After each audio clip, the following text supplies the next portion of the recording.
What is a breast capsule? A capsule is scar tissue that forms around any foreign body inside you. So whether it's a heart valve, a hip joint, a knee joint, they will all have a capsule around themselves, which is a layer of scar tissue. All breast implants have capsules around them, and that's completely normal. The problem occurs is when you get capsular contracture, and that's when the scar tissue starts to shrink, much like scars shrinking on the skin.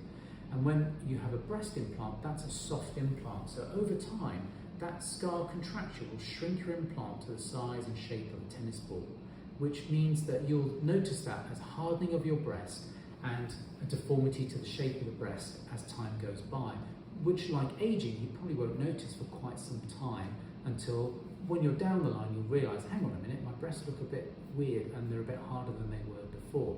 At that point, many patients come asking for a capsulectomy and replacement of their breast implants.